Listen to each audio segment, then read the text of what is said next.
Hello दोस्तों, स्वागत करता हूँ आपका सैंड केपीएस क्लासेस में। मैं आपका दोस्त, आपका होस्ट आदित्य। आज हम लोग जीके पार्ट 4 में आज मैंने सारे क्वेश्चंस हिस्ट्री से उठाए हैं। चुनिंदा क्वेश्चंस है जो आपके खंड शिक्षा अधिकारी, रेलवे, लेखपाल आने वाले सभी एग्ज़ामों में बहुत ही उपयोगी है। हम आज कुछ दिन तक हिस्ट्री के ही पार्ट्स लेकर चलेंगे। साइंस के भी बीच में वीडियोस डालूंगा मैं, उसको आप ज़रूर देखिएगा। आइए पहला क्वेश्चन देखते हैं।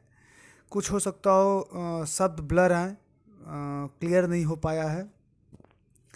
नादिर शाह के आक्रमण के समय दिल्ली का शासक निम्नलिखित में से कौन था? मोहम्मद शाह प्रथम। सेकंड क्वेश्चन है, निम्नलिखित में से किस मुगल सम्राट ने सैयद भाइयों को मार गिराया? मोहम्मद शाह ने। नेक्स्ट क्वेश्चन, किस राजपूत शासक ने जीज मोहम्मद शाही नामक पहाड़ा का समूह बनाया जिससे लोग खगोल संबंधी अवलोकन कर सकें?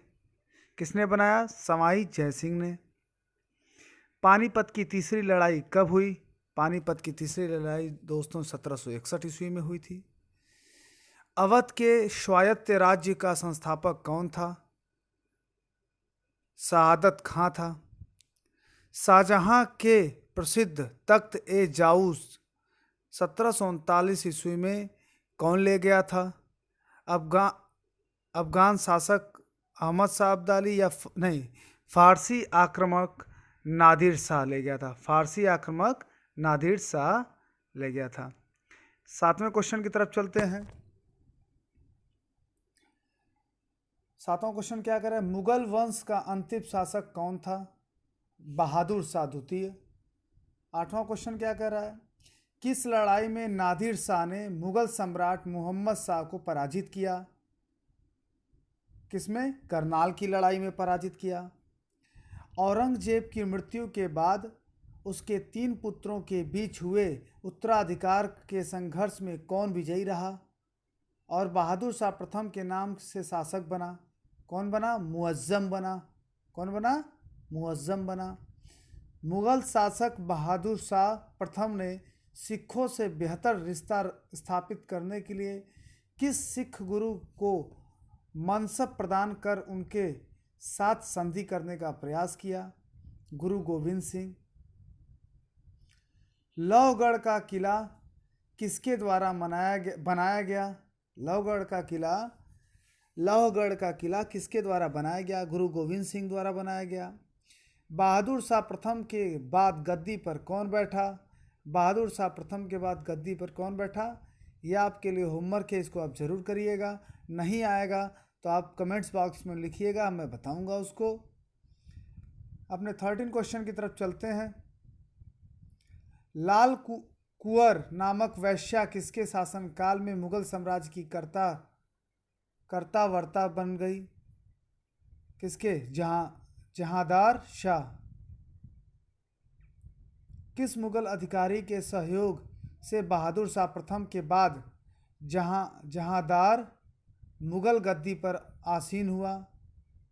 जुल्फिकार खां द्वारा। बहादुर शाह तथा जहांदार शाह के शासनकाल में सर्वाधिक शक्तिशाली निम्नलिखित में से कौन था? जुल्फिकार खां। फर्रुखशियर किसके सहयोग से मुगल बादशाह बना? किसके सहयोग से बना? सैयद बंधु। फर्रुखशियर किसके सहयोग से मुगल बादशाह बना था? सैयद बंधुओं के सहयोग से बना था। सैयद बंधु जो है इतिहास में बहुत ही मशहूर रहे, उनके बारे में आप पढ़ सकते हैं गूगल पे। नृप निर्माता के रूप में किन्हें जाना जाता है? सैयद बंधु को। नृप मतलब किंग मेकर के रूप में किन्हें जाना जाता है? सैयद बंधुओं को जाना जाता है। सैयद बंधुओं के सहयोग से शासक बनने वाला प्रथम मुगल बादशाह कौन था? फर्रुखशियर था।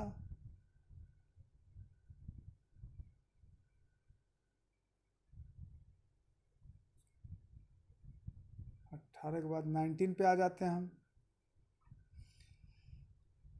निम्नलिखित में से किसके शासनकाल में सैयद बंधुओं को ख्याति प्राप्त हुई और ये शक्तिशाली बन गए। फर्रुखसियर, सिख सरदार बंदा बहादुर की हत्या किस मुगल बादशाह के शासनकाल में कर दी गई? फर्रुखसियर। बंदा बहादुर का असली नाम निम्नलिखित में से क्या था? लक्ष्मण दास। क्या था? लक्ष्मण दास था। कौन सा स्थान कत्लगढ़ी के नाम से मशहूर है जहां बंदा बहादुर के 1000 मुगल सैनिकों का कत्ल किया? सहादरा। कहाँ? सहादरा। किस मुगल बादशाह ने अंग्रेजों को बंगाल में शुल्क मुक्त व्यापार की सुविधा प्रदान की? फर्रुखसियर ने। सैयद बंधुओं ने मराठों के सहयोग से किस मुगल सम्राट की हत्या कर दी? फर्रुखसियर।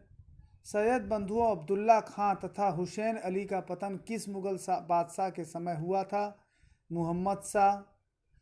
किस मुगल बादशाह का मूल नाम रोशन अख्तर था? मुहम्मद शाह रंगीला। किस मुगल बादशाह के शासनकाल में स्वायत्त राज्यों के उदय की प्रवृत्ति सबसे मुखर हुई और यह प्रक्रिया क्रमशः तीव्र होती गई? मुहम्मद शाह। अवध, हैदराबाद, भरतपुर, रुहेलखंड एवं फर्रुखाबाद किस मुगल शासक के समय में स्वतंत्र हुआ? मुहम्मद शाह रंगीला। भारत पर आक्रमण करने वाले किस ईरानी शासक को ईरान का नेपोलियन कहा गया? नादिर शाह। अहमद शाह अब्दाली दुर्रे दुर्रानी युग का मोती ने भारत का कई बार आक्रमण किया। इसका प्रथम आक्रमण किस मुगल शासक के समय हुआ था?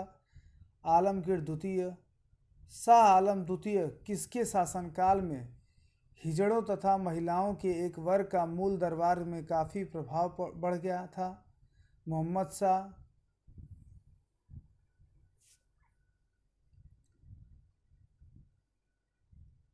मुहम्मद शाह के समय में किस सरदार ने 1724 ईस्वी में हैदराबाद राज्य की स्थापना की थी? निज़ाम उल मुल्क।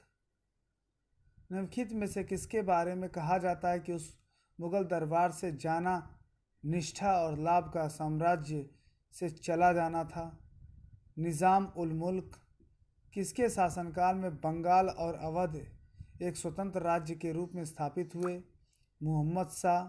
निम्नलिखित 33 एक बार और देख लेते हैं। निम्नलिखित में से किसके बारे में कहा जाता है कि उसका मुगल दरबार से जाना निष्ठा और लाभ का साम्राज्य से चला जाना था? निज़ाम उल मुल्क। आशा करता हूँ दोस्तों आपको आज का सेशन अच्छा लगा होगा। अगर कोई भी डाउट्स होता है और कोई भी क्लियरिटी नहीं होती तो आप मुझे ज़रूर कमेंट्स बॉक्स में लिखिएगा। आज का सेशन हिस्ट्री से लिया गया था, आगे भी हिस्ट्री के सेशन लिए जाएंगे। उसके बाद नागरिक शास्त्र लिए जाएंगे, फिर जियोग्राफी से लिए जाएंगे, सब्जेक्ट वाइज लिए जाएंगे और कभी कभी होगा कि कॉमन लिए जाएंगे। जो भी सेशन आपको समझ में आए उसको लाइक शेयर कमेंट ज़रूर करें। आपका दोस्त, आपका होस्ट आदित्य तब से आपसे अलविदा लेता है। जय हिंद।